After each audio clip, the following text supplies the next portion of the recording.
Hello everybody, this is Eric Warren. Welcome to NetworkMarketingPro.com. I am here. I walk into the hotel here in Anaheim, California, and who do I see? My old friend, superstar, amazing personal development guru, one of the best speakers in the world, Mr. Les Brown. Yes. And Thank you. And he's an old friend after I took all the time to use mascara to cover my gray hair. I can't believe this guy. Great to see you. It's great to see you. We commandeered the little lounge up on the 14th floor, and we set this up. And I asked Les if he'd be willing to share with the Network Marketing Pro audience some of the great wisdom that he has. And he's been really an ambassador for network marketing for a long time, even though you're really a professional speaker, coach, trainer. You teach people how to speak, how to communicate, all those different things. So he has a lot of value that he can bring. So Les, everybody that watches this program, they want to become professionals. They want to develop the skills necessary in order to be able to succeed. And over the years, what are the common attributes that you see of people who are the superstars, that are the professionals, that are the rock stars? The common theme that I've seen, those individuals that can tell their story and create value for the audience, and as a result of people being in the experience of that setting, they leave there feeling better about themselves, believing in their product, believing in the industry, and believing in the possibility that they can grow their business. And that's crucial. And when you say story, it's not just in front of an audience, it might be just to another person. 101, small groups, on the telephone, because your product, there's a story behind it. Why you became involved in the business, there's a story behind it. You look at the Dexter Yeagers, the Sharon Sharifs, all of them had a story that they told that other people bought into. When you are presenting to any type of person, one individual, small group or large group, 3 questions going on in their head. Who are you? What do you have? And why should I care? And so if you don't answer those 3 questions, people will listen, they'll be polite, and then they'll walk away. The other underlying... So say those 3 again. Yeah, who are you? What do you have? Right. And why should I care? So you have to strategically tell your story to create an experience for the person. And it's very important, experience, Eric, because a lot of people who become involved in network marketing, they spend a lot of time giving out a lot of information. Facts. Yeah, facts. No. People, when they are listening to you, 2 questions going on in their head. Can I do it? And is it worth it? Okay? So you have to create an experience where that person will say, I can do this, and it's worth my doing this. So it's an interesting, I love words, I love kind of figuring that out, and you, on purpose, said the word experience. Yes. Why is it? Because I've never heard somebody say it that way. Because if information can change people, everybody will be skinny, rich, and happy. Okay? So it's not about the information. In order to you're talking to a person who's a 9-to-5 person, and you want them to transform their lives. You want them to go from 9 to 5 to working from 5 until they faint. Right. Okay? Right. Okay. So that's a whole different kind of person. They must be willing to die to who they are now to give birth to who they must become in order to be successful in this business. Wow. So you've got to create an experience for them where they feel motivated. There's no saying you can take a horse to the water, but you can't make him drink. However, if you strategically tell your story and create an experience for that person, you can create a thirst where they want to drink, where they want to be a part of this, where they share the vision, where they say, you know what, sign me up. I want to be a part of this. Because you're creating a community of achievers. And in order to create that community of achievers, to increase your recruitment and to be able to retain your people that you bring into the business so it's not a swinging door, you've got to be able to tell that story again and again and again. Each time it's got to be fresh. Each time when people leave your presence, they must leave there feeling better about themselves, but talking about you and the role that you're playing in their lives and how you're transforming them. So the story creates the experience? Yes, and how you strategically tell the story. Just keep in mind, the most powerful position in the world, presidency of the United States, boiled down to 2 stories. An honorable man, Vietnam veteran, 5-year prisoner of war, John McCain. The Southside community activist, raised in a single family household, President Barack Obama. How they told their stories, the influence and the impact determined how much money came in, how many votes that were cast. So people, as an entrepreneur, we've got to be able to tell our story strategically, not just telling a story, because everybody's got a story. But you've got to tell that story in a way that people see themselves in the story. I'm known for, you got to be hungry. Well, and let's talk about that. You know what I mean? Because I've known Les for a lot of years, and I've seen you speak, and we've been part of events together. And one of the stories that has been a centerpiece of your life is that you got to be hungry. And I do believe that network marketing professionals need to be hungry, and some of them don't have the hunger that they need to have. And through telling that story, and I've seen you tell that story numerous 100 times probably. Yes. And you know what? Every time it still gets me because you've been a professional at how you've done it. And I make the story the audience's story. When I tell the story about going back to the radio station. Well, let's just tell it. Do you mind? Well, yeah, I'm going to tell it and coach them on how to tell this story. Good. Yeah. Well, maybe if we tell the story and then we can come back and say, okay, because a lot of people out here are thinking, he's got a story. He's got a story. I don't know how to do it like that. I know. God, well, he has it. A lot of people are thinking, yes. Les has a story, but I don't have a story. My life is boring. My life is not interesting. My life is not special. It's not dramatic. Have you heard of Marianne Williamson? Yeah. What's her story? She doesn't have a story. Marianne Williamson wrote a book about a book. She wrote a book called Return to Love. And Return to Love was about a book called A Course in Miracles. Okay? So you don't have to have a story. You can tell somebody else's story. For instance, I met a young man, and he decided to become involved in multi-level marketing. Ladies and gentlemen, I want you to think about your goals and think about your dreams. And let me share something with you. How many of you know there's no such thing as job security? Well, keep in mind, this young man became in multi-level marketing, and I asked him, what's your story? He said he went to apply for a job. They told him if he would double the production, he could become the top manager at this company and would have job security, and he would be able to get a bonus. Not only did he double the production, he quadrupled the production. Guess what they did? As a result of the explosion in the business that they were able to acquire, they had to move to another facility, and they fired him. They said because of the new facility, they had to pay more money for the lease on the facility, and they couldn't afford his services anymore. Now, here's what the truth is. They'd figured out how to do what he came in there and did.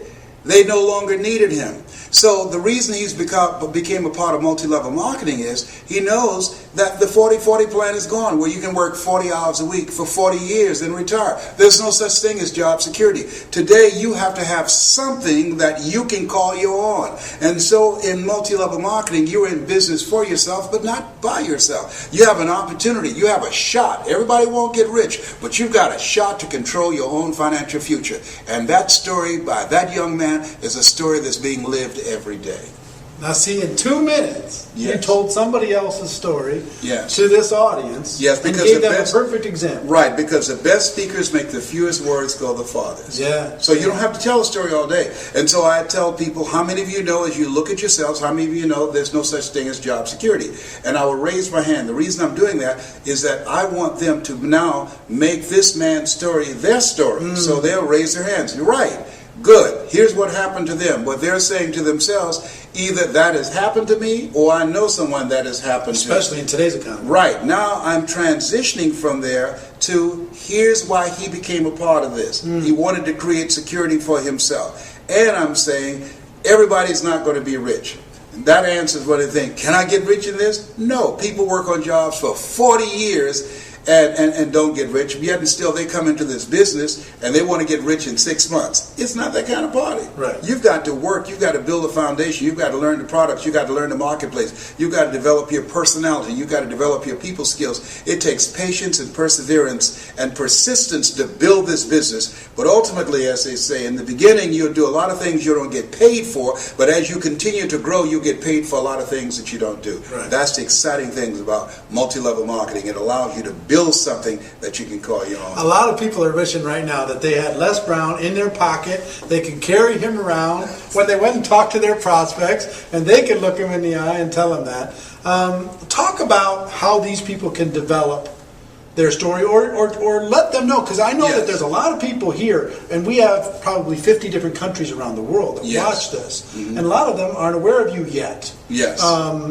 but the need to be, right? They need to Yes. know about your products and services and coaching and all that stuff, and we'll talk about that. Your story, what was the defining moment, that turning point for you that set your life on a different course? Well, what set my life on a different course was when my mother became ill. Because I was a state legislator in Columbus, Ohio. I'm adopted. I was born in a poor section of Miami, Florida called Liberty City, an abandoned building on a floor with a twin brother. I'm telling you my story. And when we were 6 weeks of age, we were adopted by Mrs. Mamie Brown. I feel like Abraham Lincoln, who said, "All that I am and all that I ever hope to be, I owe to my mother." My mother was a domestic worker on Miami Beach. She cooked for families. We ate the food left over from the families that she cooked for. We wore the hand-me-down clothes of the children that Mama kept. And so as a child and goal, a turning point in my life was seeing my mother work so hard. I said, Eric, when I become a man, I'm going to take care of my mother. I want to ask you, is there someone that you want to take care of? Is there someone that you'd like to do something special for? I want you to think about that person right now. Now, what I've done by doing that, I have segued from my story. I have now brought them into the story, and I asked them, is there someone you want to do something special for? They're saying yes. Now, that is called an imaginative leap. They leap from my story into their own story and say, yes, I know somebody. I like to do something for my coach or for my minister or for my mother or for my father or an aunt that raised me, okay? So now they're in the story.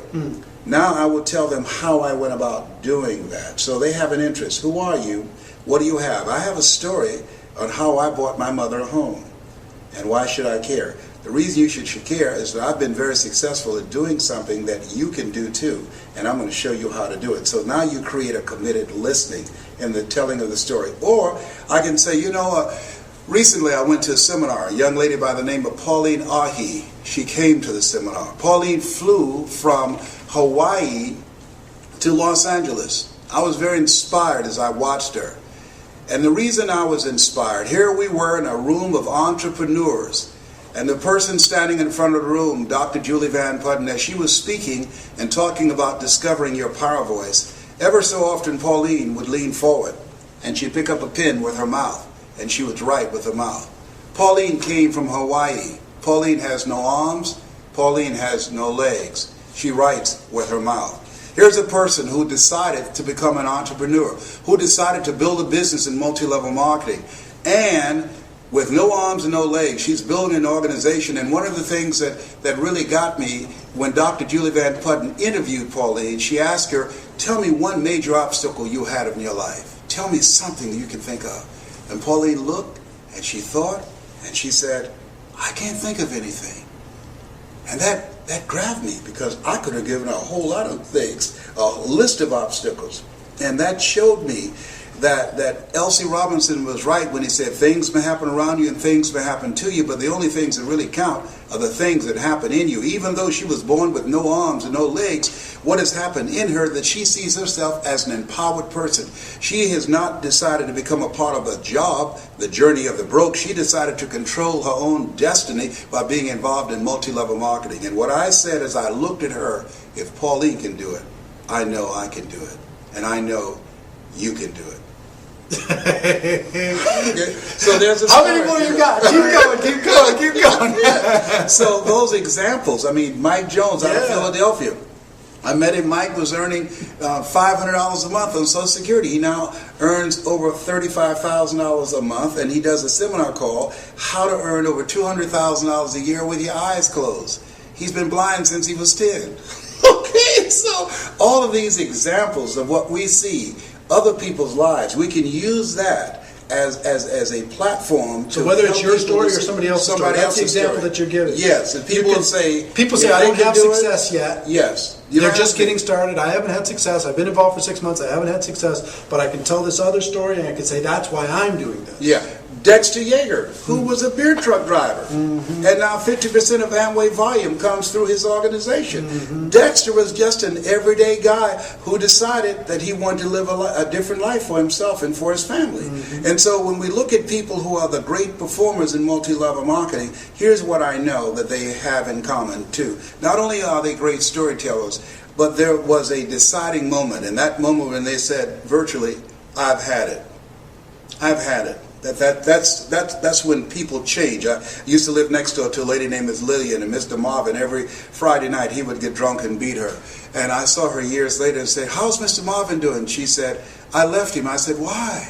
She said, I'd had it with Marvin beating on me. That's when people leave jobs and they say, "Well, where are you going?" "Away from here. I've had it." You know, I was working on a job where they paid me just enough to keep me from quitting it. I worked just hard enough to keep from getting fired. Finally, I said, "You know what? I've had it." Going where I'm celebrated rather than tolerated. I've had it living and playing small. Yeah. And so those kinds of examples and that kind of passion.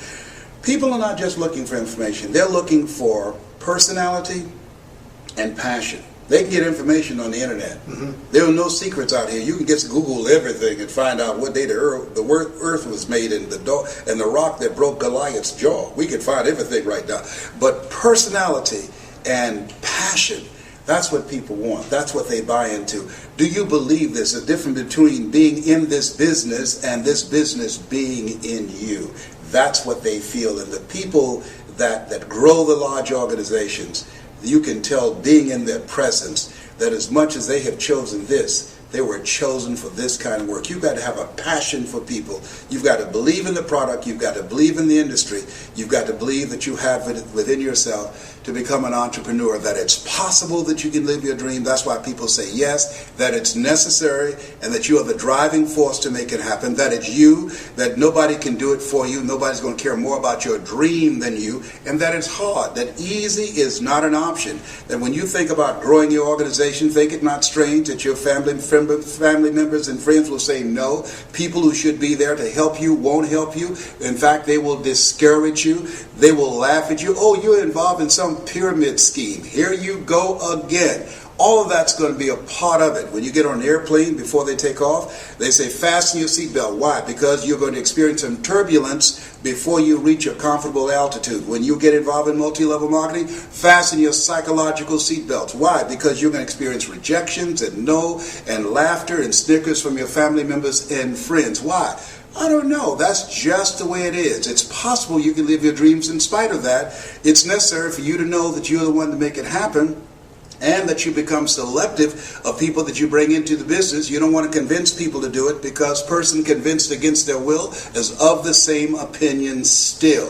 You want people who want more, not people who need more. And that it's you. You've got to be the driving force, and it's hard, and it's worth it. Decide now. Write down 5 reasons on why you won't give up. 5 reasons when you're facing the rejections and the no's, when people don't show up at the parties, when people don't keep their word. 5 reasons why you will stick in the game. I have a saying, when life knocks you down, try to land on your back, because if you can look up, you can get up. Your reasons will help you get back up again. Nietzsche said, if you know the why for living, you can endure almost anyhow. So it's possible you can build an incredible organization, make a great living for yourself, and it's necessary. If you're casual about your dream, as Bill Bailey said, you will end up a casualty. And it's you, and it's hard, and it's worth it. And once you create that momentum, it's done. Stick a fork in it. It's done. So it's possible. Yes. The second one? Yes, and the reason it's possible, what's possible for one is possible for all. If anybody built an incredible organization, went across the stage and got a check because of their work and their effort, then it's possible that everybody seated there as witnesses can do it. Right. And that it's necessary. It's necessary is number 2. Yeah, you got to have a game plan. You got to be willing to stick it out. You got to be willing to persist. Og Mandino said you've got to be willing to say, "I will persist until I succeed." And the greatest salesman in the world. And you got to say to yourself your mantra, no matter how bad it is or how bad it gets, I'm going to make it. Because in the beginning, things look real good. Right. And then you have a dry spell. And then you start questioning yourself. And that's what over 85% of people do. And it's you. You got to take personal responsibility. You're going from being a volunteer victim of letting somebody tell you what time to be to work, how long your lunch break will be, what time to get off, how many days you can be sick out of the year, how many days you can go on vacation, got to ask for permission. You're going from that position of powerlessness and being weak, because most people have developed an addiction to powerlessness. That's why the majority of people you ask to come into this business will say no. They have developed an addiction to powerlessness. When you're working with somebody else's job, they are controlling your your financial future. So you are different. You are not common. You are uncommon when you said yes to this dream. Yeah, stop for a second. An addiction to powerlessness. Yes. I've never heard it said that way, and I think that's really interesting the way you say that, because we've been taught, we've been groomed and taught to depend on a job, to look forward to a job. People looking for jobs in an economy where jobs are shrinking. We cannot produce enough jobs. The government cannot produce enough jobs to replace the jobs that are being eliminated through technology and cheap labor abroad. I can get a PhD in the Philippines for $500 a month. When I was a kid, I used to work in a bowling alley. They knocked the pins down, we jumped down, and we straightened the pins back up. Somebody invented a trade that put us out of business. I used to work on the elevator. What floor, please? And I would punch the elevator. No, they don't need that now. When I was in school, my girlfriend said, I want to be an operator. When you made a long distance call, you call an operator, and the operator placed a call. Now you call direct. So technology is changing things, replacing whole industries. When the last time you went to the store and bought some envelopes and a stamp and some stationery and a pen to write a letter? We don't do that now. Right. We text, we email. That's an industry that's eroding. I went to a school, Bill Gates School in Philadelphia. They don't have paper. All computer, a paperless school. That's different. When I was a kid, we carried books to school. So this is the era the late Peter Drucker calls the era of the 3 C's: accelerated change, overwhelming complexity, and tremendous competition. What we have in multi-level marketing is cooperation and collaboration, people working together in a community of achievers to help everybody win. That's the exciting thing, that when I help you win, then I win also. So back to story. So do you think story helps people realize that they have an addiction to helplessness? And, absolutely. You have to build a bridge to get them away from that absolutely. posture? That's the purpose of the story, because what the story does is distract, dispute, and inspire. What you do, how people live their lives, is a result of the story they believe about themselves. If there are 500 people in an audience, there are 500 individual stories that's going on. So that's why it's important that we learn how to strategically create an experience with our story, so those 500 people will stop listening to their story. Through the course of your telling the story, they will back away from the possibility of blindness that say, I can't sell, or I can't do this, or I'm not ready to learn something different and new and change the page in my life. You cause them to back away from the possibility of blindness and inspire them to become, as Mother Teresa would say, to become a pencil in the hand of God and start writing a new chapter in their lives, because you've distracted them from their story, and you used the example of a Pauline Arhe or a Mike Jones or a Dexter Yeager to help them say, whoa, if he can do it, I can do it, because what's possible for one is possible for all. And now they're ready to start a new chapter with their lives. Can you tell I'm a fan? I could just sit here all day and we could just talk, because, yeah. I mean, the way you talk is so... The average person wants to give facts. They want so much to prove to somebody else that they know something. So they're given facts and information. And through your stories and through the quotes that provide third-party validation, yes, that lets them know it's not just your opinion. It's other smart people have had the same opinion in the past. Yes. It's so masterfully done, and I hope you're getting a lot of tips here. And I hope as we're done with this interview, we're not done now, but when we're done with it, then you start to practice your story. That's you key. Start to, tell your story to your dog and tell your story to your and kids. get some coaching, because you can't see the picture when you're in the frame.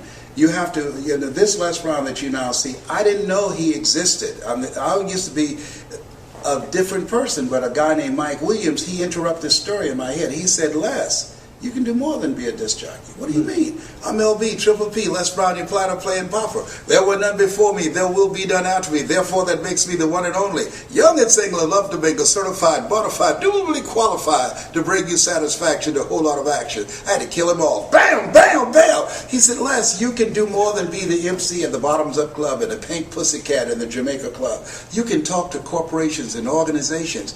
I said, what would I talk to them about? I don't have any college training. He said, Les, all of us are born the same way, dumb, naked, and speechless. You can learn.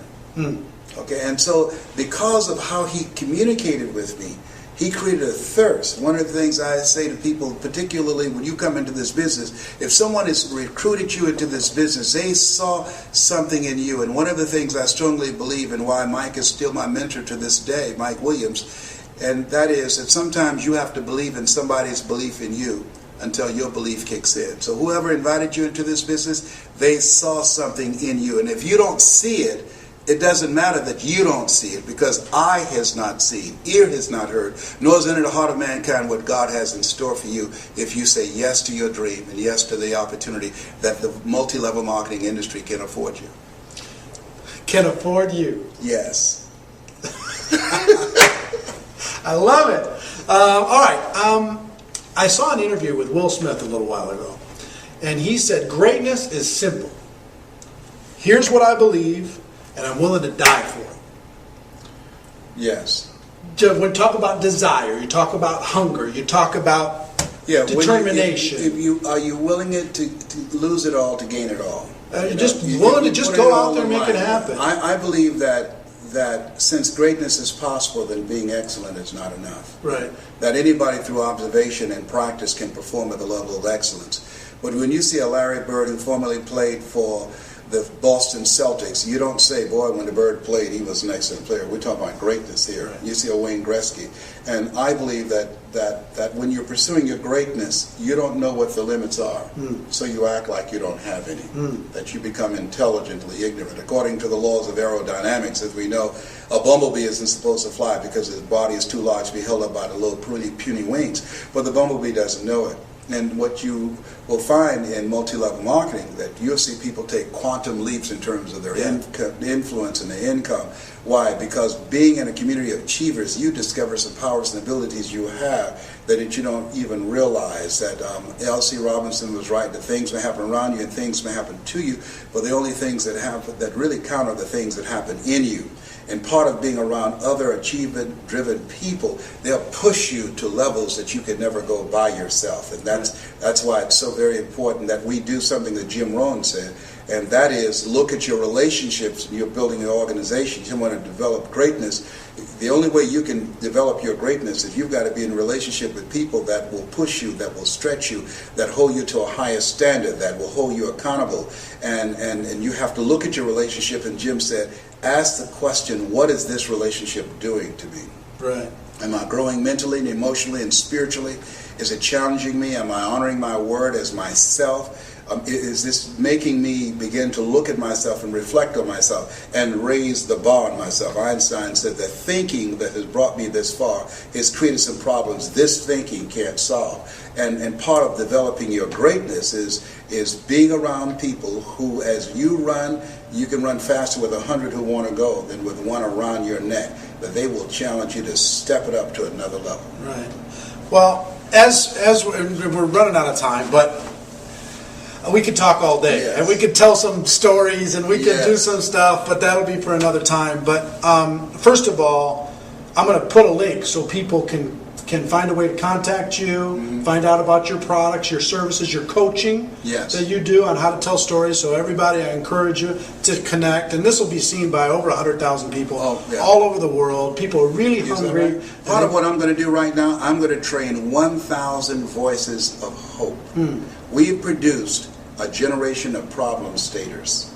I wanted to produce 1,000 voices of hope. How people live their lives, as I said, is a result of the story they believe about themselves. Whatever you focus on the longest becomes the strongest. And I think that politicians and many of our leaders have become so cynical and divisive in their languaging style, and only pointing out what's wrong as opposed to looking at what's right about ourselves, about our communities, our country, and our youth, and begin to focus on the positive things and the possibilities and how we can transform the future and talk about solutions. Because if you're not a part of the solution, you're part of the problem. And so with these 1,000 voices of hope, my goal is to reduce the recidivism rate in our prisons, to reduce the dropout rate. I work with young people, teaching them, number one, how to develop their minds, two, how to become effective communicators. You know, my son, John Leslie, my daughter, owner, they're motivational speakers. 3, how to dress like a prospect rather than a suspect, and 4, the success strategies for making it a global economy, which is multi-level marketing. And so I believe with these 1,000 voices of hope, as I teach them to become world-class communicators, they'll be able to change the planet and how people see themselves. Well, please check that out. And I hope that the 1,000, most of them come from the Network Marketing Pro community. A lot of people, we talk about there's 3 things that you need to succeed in network marketing. You have to have a burning desire, you have to be willing to work, and you have to be coachable. Yes. And we talked about this in previous shows, and a lot of people were coming to, I just don't know how to find my burning desire. I don't know how to figure out, I can't light the fire. Help me light the fire. What would you say to that? You have to experiment until you do. I mean, some people know early on. When I think about, you look at some of the people that we recognize for their greatness today, when you look at a Michael Jordan, who realized early on that basketball was his passion. A Liberace, when he was alive, he loved to play the piano, and he was very flashy and flamboyant kind of guy. That you have to experiment with life. Life is about experimenting. The 2 most important moments in our lives is the day that we're born and the day that we realize why we were born. Yeah. That we were chosen for something. And so you have to experiment until you find it. And I will tell you, a lot of people get the misinterpretation that network marketing has to be their passion. Network marketing can be their passion, it's my passion, but for most people it's a tool to be able to buy the house for your mom. It's the tool to be able to contribute to the world. Or to me, network marketing is a vehicle that allows you to develop the total you. There's no other, you cannot, when you're working on a job and you go in knowing what it is you have to do, knowing that if you are breaking your back and breaking a sweat working every day and the person next to you dragging their feet, you're still getting the same pay. The difference between that and network marketing, you have to develop your entrepreneurial skills, you have to learn to keep good records, you have to learn to manage yourself, you have to learn to manage your time, you have to learn to manage people, how to influence people, you have to learn how to plan, have an agenda for your life, because you know if you don't have an agenda for your life, you're part of somebody else's agenda. So it develops every dimension of who you are. Honest to God, Eric, had it not been for Best Line Products that I first heard Jim Rohn and under the leadership of Bill Bailey years ago during the days of Holiday Magic and Dare to Be Great with Glenn Turner, I wouldn't be who I am. All of those experiences, those conventions, those positive, motivated people, people who had dreams, man. The question was asked, when does a man or woman die? And I said, they die when their dreams die. You know, when you don't have anything to look forward to. Kenny Rogers said, having someone to love, something to do, and something to look forward to will give you a long, fulfilling life. And so it helps you to develop every dimension of yourself. And that, to me, is the passion. The passion to live full and to die empty. The passion to find out what it is you've made of. The passion to get up the next day after facing rejection day in and day out, walking in the grocery store, going in the shopping mall, talking to people in the cleaners about an opportunity, and they say, no, I'm not interested, and continue to go from rejection and no's and snickers and laughter until you find that yes, until you find that eagle. And you're going to go through a lot of pigeons before you find them. And you build your character, you build your faith. And one day you look in the mirror and there's a different man looking back at you. There's a different woman looking back at you. There's a saying that I refuse to be a common man. It's my right to be uncommon if I can. I seek opportunity, not security. I do not wish to be a kept citizen, humbled and dull by having the state look after me. I want to take the calculated risk, to dream and to build, to fail and to succeed. I refuse to live from hand to mouth. I prefer the challenges of life to the guaranteed existence, the thrill of fulfillment to the still calm of utopia. I will never cower before any master nor bend to any threat. It's my heritage to stand erect, proud and unafraid, to face the world boldly and say, this I have done. That's what it means to be a multi-level marketer, an uncommon desire to control your destiny. I'm getting fired up. I'm getting excited. My medication ran off. I will tell you, we're out of time, and we'll do this again, but a long time ago, you looked my son in the eye, backstage before an event, and you grabbed him by the side of his face, and you said, you know what, you've got greatness in you. And you know what, for everybody that's watching, his message that I hope you feel is that you've got greatness inside of you. You've got things, talents and skills that you haven't even reached for yet. Yes. You've got abilities and stories that are going to be amazing. And can change the world. Yeah. So, ladies and gentlemen, here from Dallas, Texas, my wish for all of you is that you decide to find your passion, that you decide to become a network marketing professional, that you develop your skills, you learn to tell stories, that you get the coaching and training and information that you need to be able to take it all the way to the top. Because you know what? You really do have greatness in you. It is a stone cold fact. You got something else to say? Say it. Yes, this has been Mrs. Mamie Brown's baby boy and Eric Warrior's pride and joy. It's a fact, ladies and gentlemen, that we have a better way. Now let's go tell the world. Everybody, we'll see you next time. Bye-bye.